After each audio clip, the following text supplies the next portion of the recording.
uh, friends growing up, Eugene LaPlante. All right. The back of his yard touched the side of ours by the garden area. He had two sisters that lived upstairs. I think one was, her name was Virginia. I don't remember what the other one was no more. Okay. And his dad's name was Reuben, and he worked about 2 or 3 blocks east of the house at a paper converting outfit there.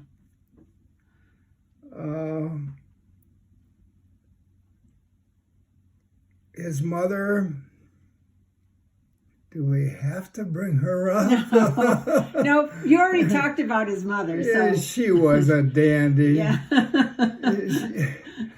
yeah. You couldn't touch her yard. She raised hell. Mm-hmm. But when she went to church on Sunday on Wisconsin Avenue there, I can't think of the name of it right now. When she went there, it was a Catholic church. She cut through our yard. It made a difference of who was doing it, in other words. Yeah. Let's see. We used to play, there was a kind of an open area with trees and that in front of their house. And we would play with baseball, softball is actually, to play with in the street there. There was about 4 of us. It was kind of a game that was, I don't know, but that was what we did. It was Eugene LaPlante, Eugene Stecker, myself, and I don't remember any more than that. But anyway, we would be playing out there with the ball and stuff like that. And if Eugene got called in the house, we knew we had might as well take off because a cop was coming soon. Oh, jeez. Are you kidding? Oh. Sure enough, old Frank Blick and I forget what the other ones are. We got to know them pretty good. I mean, they were friendlier than hell, They'd come and goof around with us, a little bit, And let's see. We'd play in the street.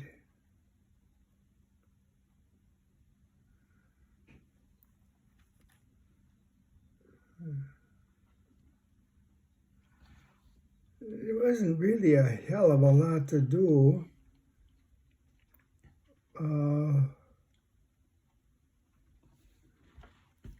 There was, let's see, that would be Eugene LaPlante. Eugene Stecker was pretty much the same thing, only he lived about 2 blocks, or 2 houses further to the east from where we lived. His folks were great. His dad drove truck for Standard Oil, which was in the next block going east. And the rest of his family, there was 2 of them that I remember that were older than him. He must have been a come later, But his brother was, during World War II, he was a lawyer called into service, and in the service he was a pilot for the gliders. Exactly. They had, and they would taken.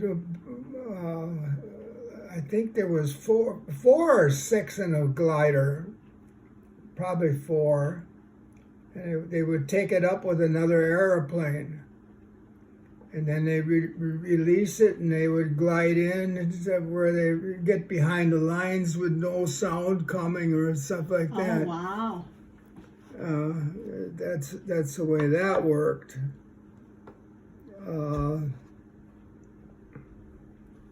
So that took care of him.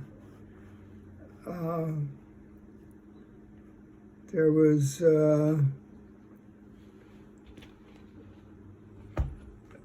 Don Druitt. He lived about a block away from me. The back of his yard touched Zion Lutheran schoolyard, which was, no big deal, but it was there. Yeah. And he was into airplanes as a kid, and had model airplanes and all that kind of crap like that. And when he got older, how can I say this? His dad had a business that was called Water Right. Oh. And so he had a business that was called Oil Right. It was, if you remember seeing any black, or not black, but brass outfits that were round like that on near a machine like that with oil in it, and it would leak down. That was what he had there. Oh. Apparently very successful, because the last I heard of him, he had a gullwing cub, a Piper cub, and he just donated it to the aircraft down by Oshkosh. EAA? So he must have been doing good too, Yeah.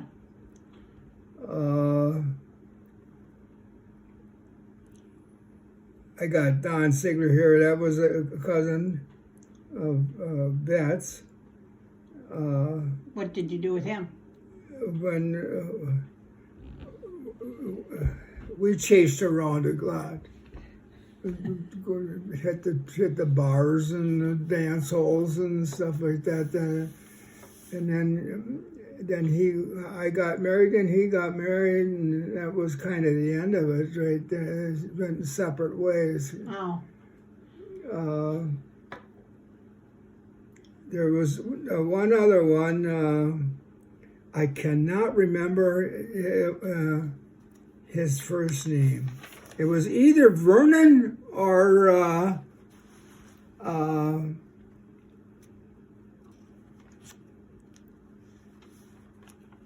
Vernon or Eugene Lemke.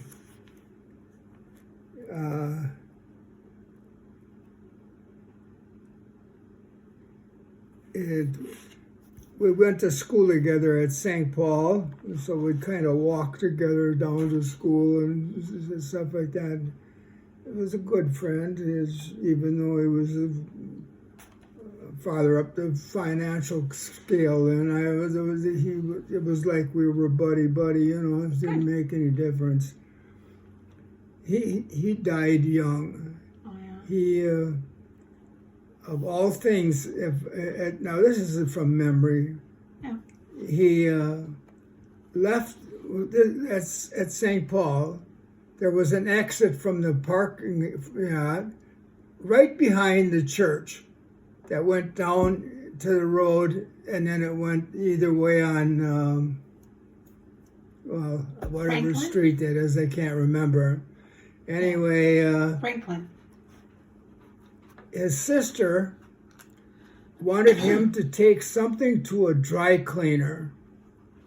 So he was going to do this, I think it was during the noon hour.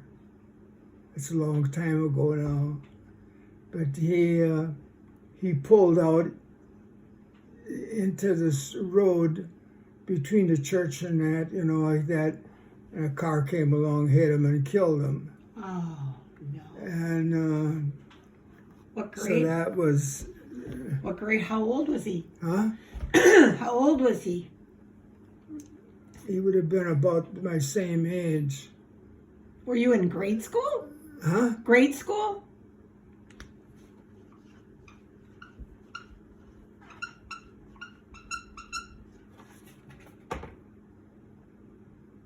Yeah, right. And he was That driving? it was St. Paul's Lutheran School is Sure. what it was. But he was driving in grade school?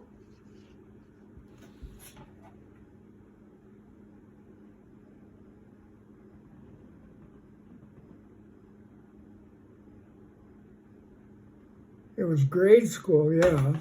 That was where we got confirmed in that. Yeah. You know.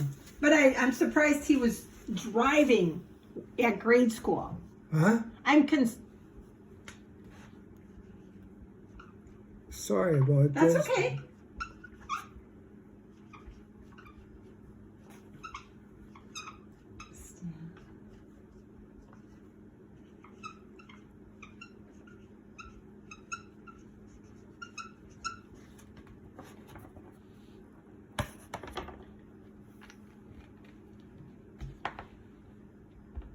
Driving You said he pulled out. while still in grade school. Driving. Just a minute.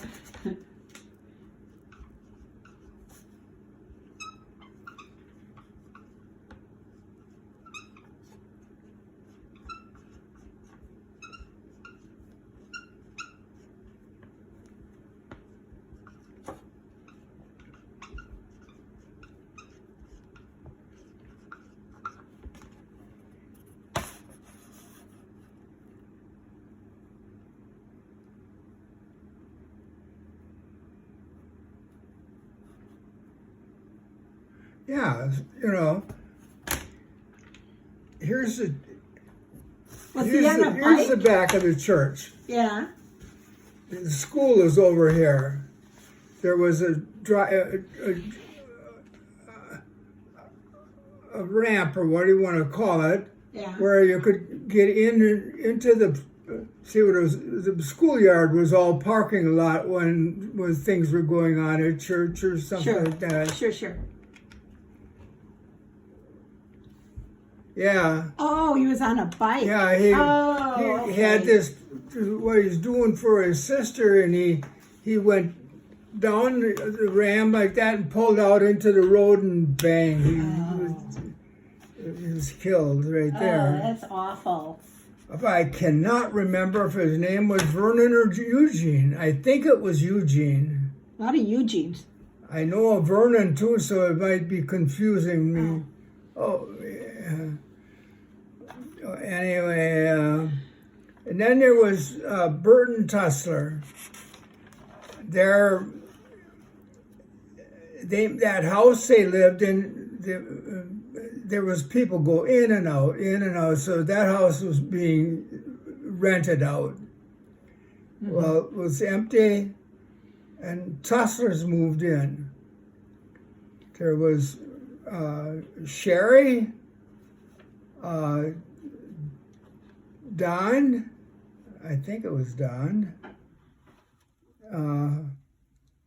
or Ron, Lottie, and Burton.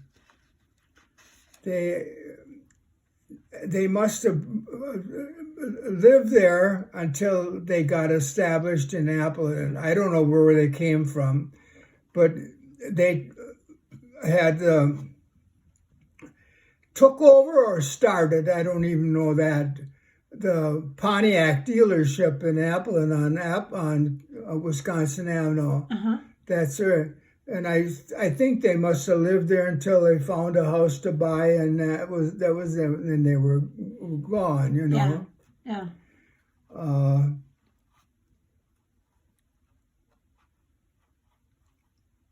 Let's see. If I run into him, it's just like as if it was yesterday, you know. That's kind of really.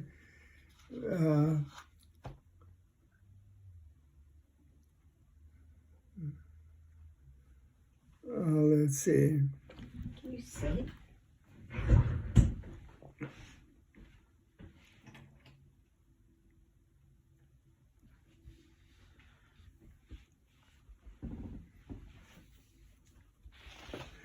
when I told you about when we played baseball in the street, if the cops, if she would, Eugene was called in, and the cops were coming shortly. And then the cops would come and sit there and talk to us kids. They knew what was going on Yeah. too, Yeah.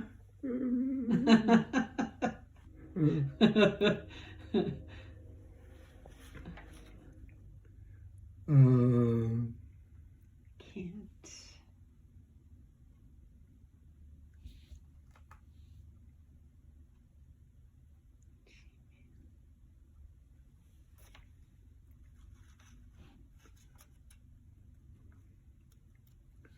And as far as Don Ziegler, it was where you see one, you see the other. When we were chasing around, Yeah. Huh? You guys, yeah, I get it. Yeah. Sure. It was him and Betts were cousins. Uh-huh.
There was Jerry Thirk, but he lived a block away, and we didn't see him too often. Then there was one we went opposite corners of the lot across the street. I can't remember his name now. We used to go over there quite a bit.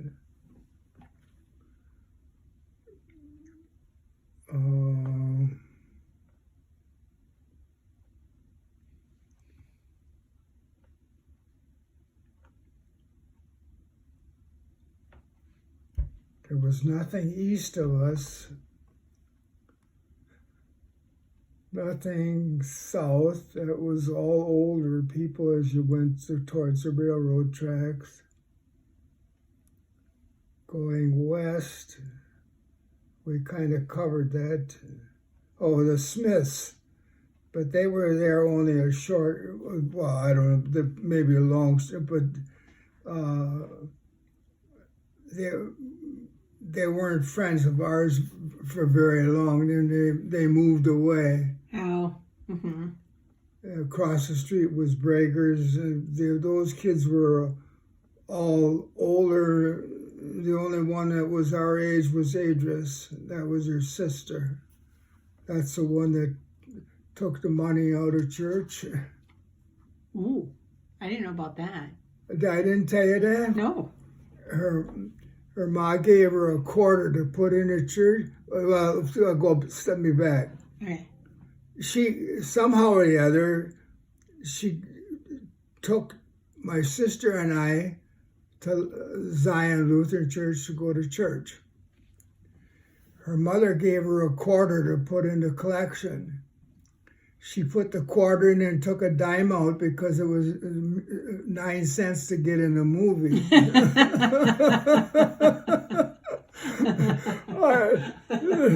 It's that kind of crap you remember, That is funny. Oh my goodness. I can still see her.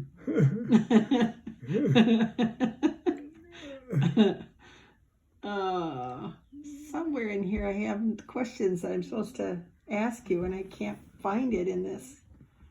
I'm in the Google Drive. And north of us, everybody was older. John Clark lived on the corner, and he's the one that got me into pigeons,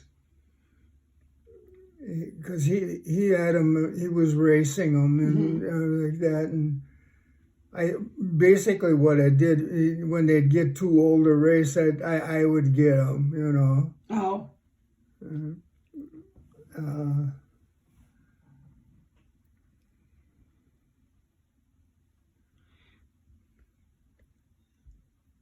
We had some of the stupidest things we did as for excitement, if you want to call it, or for something to do. We would walk down Winnebago Street to the east, get behind Tussler, tissue, some paper outfit like that, and then there was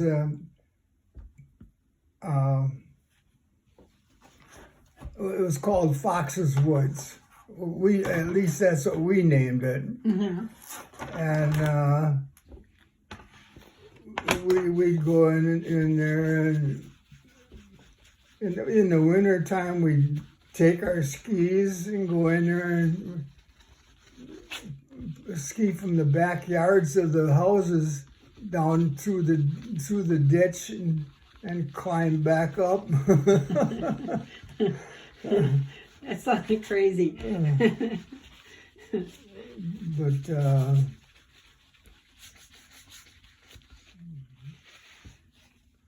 there really wasn't all that much for us to do at that time. You know, there was no playgrounds and stuff like that. There was Parks? a school, and sometimes the park had an area.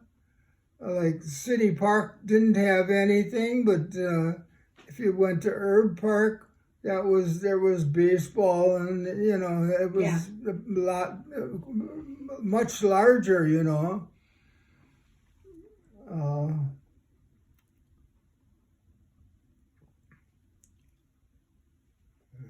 Let's see.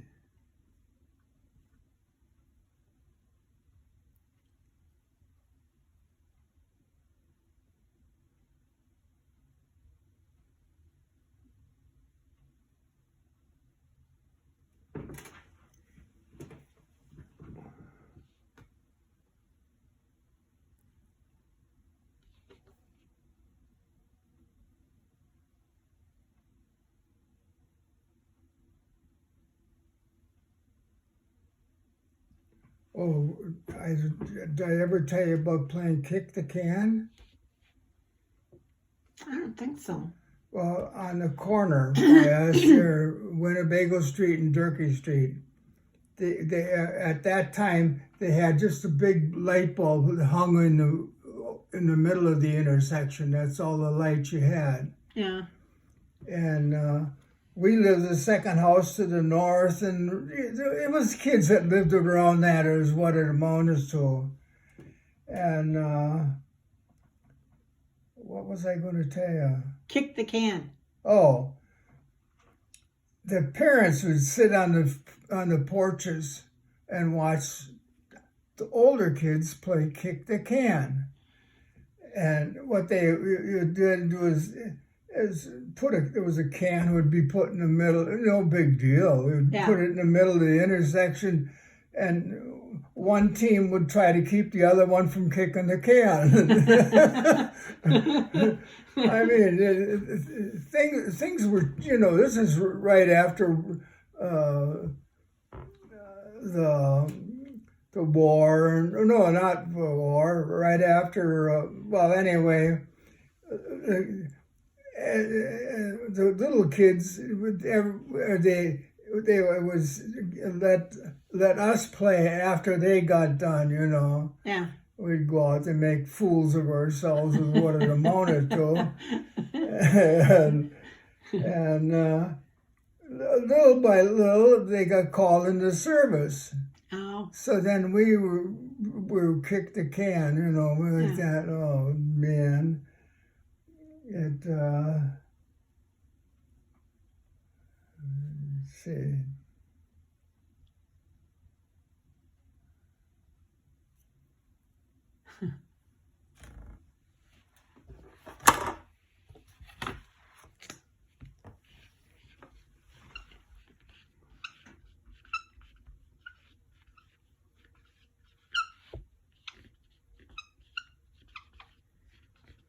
Then I got into model airplanes, building planes, you know, from sticks. And they were, some were, the older guys would make them and they looked great. Us kids put them together and they look like shit, you know. And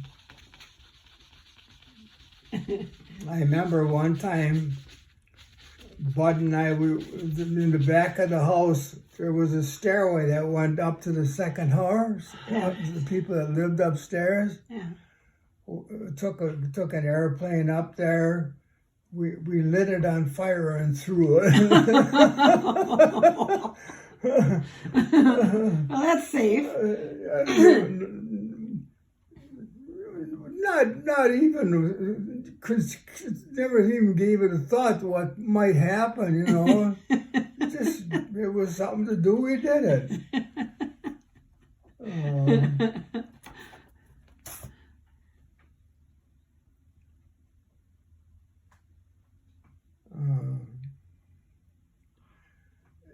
The high school, see, I was going, I went to Appleton, well, what was it? Appleton High School is what Appleton West now. Yeah. And we'd ride our bikes up there. And there was cripes there. I'm surprised there was never a bike stolen out of there, but there was, the school went around this area and the bikes were right there. And there was bikes everywhere, you know. Nobody had cars, you know, during the war and stuff like that. But anyway,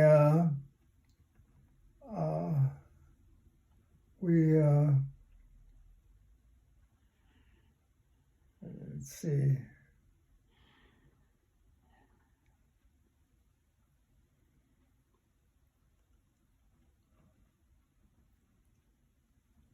I remember we used to go ride.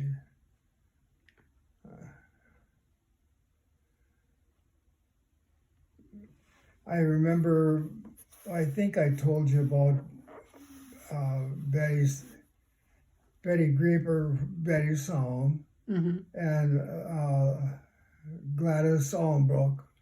I told you about that, didn't I? It was where we missed the road and went. Yeah.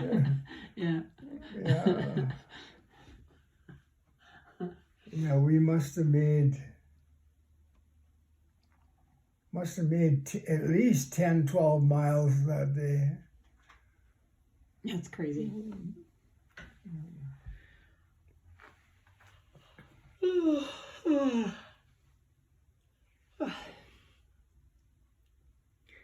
Anything else? But from high school, then we moved from Appleton to the country there, and I had to transfer from Appleton to Freedom. Yeah.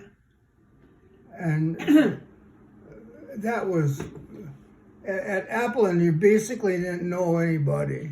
And in Freedom, you knew everybody, you know.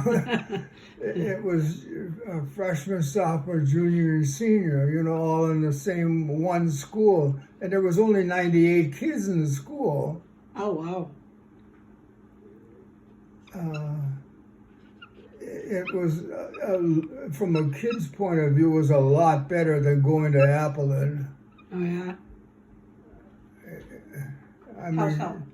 you could, in Appleton, you had friends, but then they weren't really friends. They were acquaintances, is what it amounted to. Yeah. In freedom, they were friends, and we lived it was 4 miles from the house to the school, and there was Walcott. And then we got the bus, and then I forget why, but all of a sudden my dad bought me a Model A for going back and forth to school. I know I played baseball, and that was always after school. That was a good time in my life, playing baseball.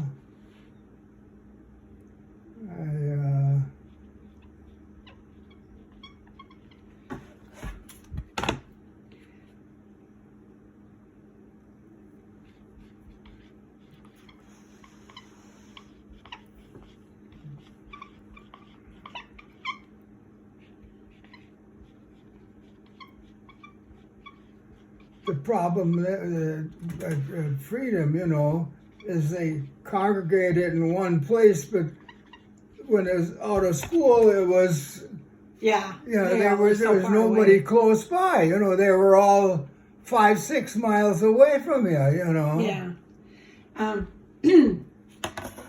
How many years were you at Appleton High School and how many at Freedom? I spent freshman, sophomore, junior, and part of my senior year at Appleton. Oh, I didn't know you. And the rest of it was at Freedom. I'm trying to think of when.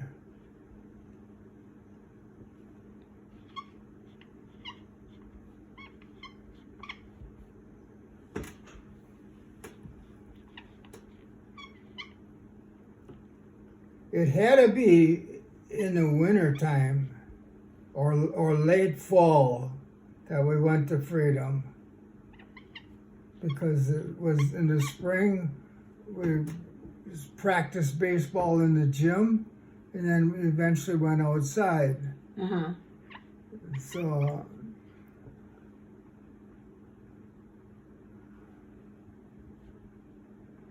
but that was a lot more friendly. I mean, everybody knew everybody. There was 98 kids in the whole school, and that was freshman, sophomore, junior, and senior.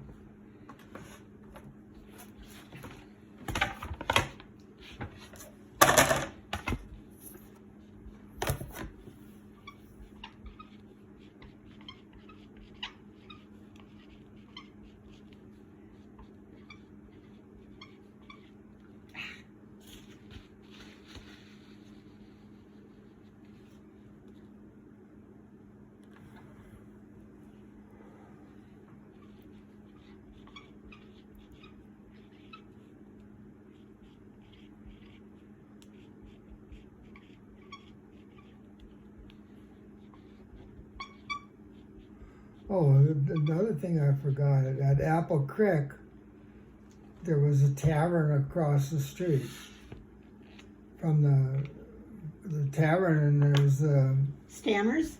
a garage across the street, I should say. And at one time there was a dance hall there, and they used to come out there and with skates, roller skates, and then we roller skated in the dance hall with clamp on roller skates. If I remember, we paid a quarter for it or something like that. I don't remember them details.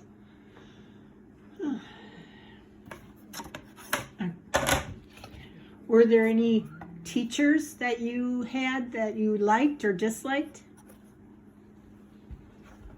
Teachers I disliked.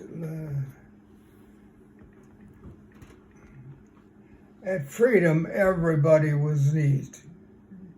I mean, you had four kids, freshman, sophomore, junior, and senior, 98 kids. in the whole school. You know, there's not many in your class. I think there was 13 in my class.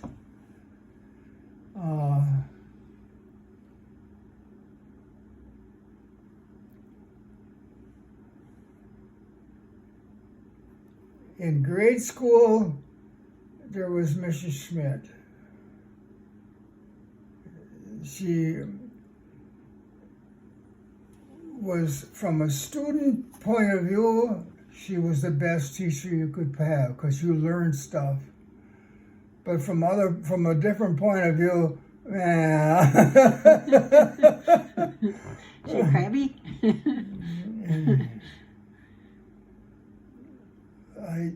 Schultz, in 8th grade, he was the principal. And in the spring, till school was out, you didn't see him. He would be in the office listening to Cub games. We had a few teachers like that too. But Keith there, he had 7th grade. You learned, but you better watch yourself. You know, he put up with absolutely nothing. Oh. Stanley Harp found that out every day. It seemed like he'd take Stanley in the hall and beat the shit out of him.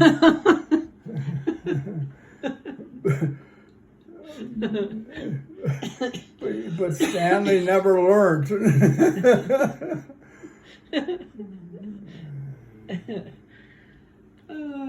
Teachers I disliked. I can't think of anything I really disliked. Yeah, well, that's good. For that matter, I can't think of anything I thought was so great either. But that's so darn long ago. I know. It's hard to remember. I'm not sure I would be able to answer some of these questions.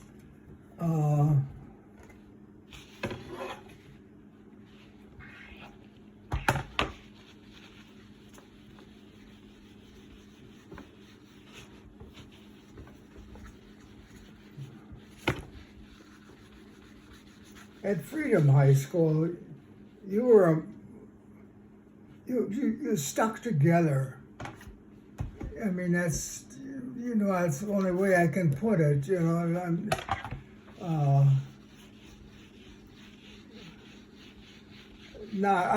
I'm not saying the seniors against the juniors. I think that I'm just saying that one group would get together and that you kind of stuck together. And the next group would be over here, and that they stuck together. You know what I'm talking about. Yeah, and in high school that was cliques. They were called cliques.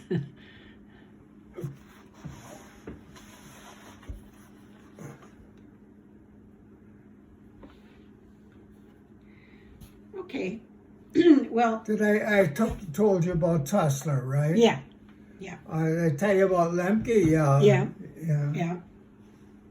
Okay, well, next week's question is, what kind of a teenager were you? Quiet, mischievous, wild, tame?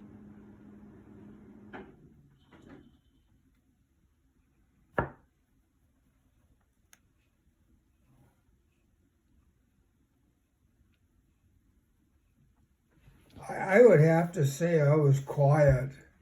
Well, you think about that this week. Huh?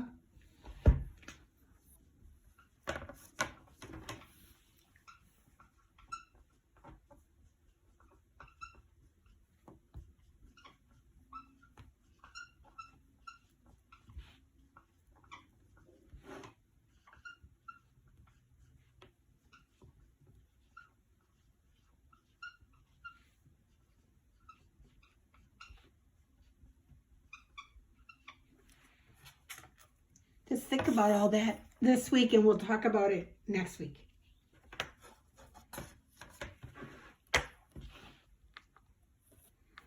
Okay. Let me see. Is there anything I wrote in here that you want to know?